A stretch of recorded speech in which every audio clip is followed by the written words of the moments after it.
Guys welcome back to my channel PentestHint और आज हम देखेंगे कि TP-Link WN722n के आप वर्जन 4.0 के ड्राइवर्स कैसे इंस्टॉल कर सकते हैं। So first of all sudo apt update command आपको चलानी है।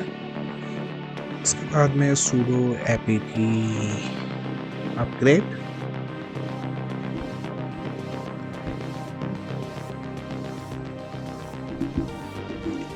Now sudo reboot।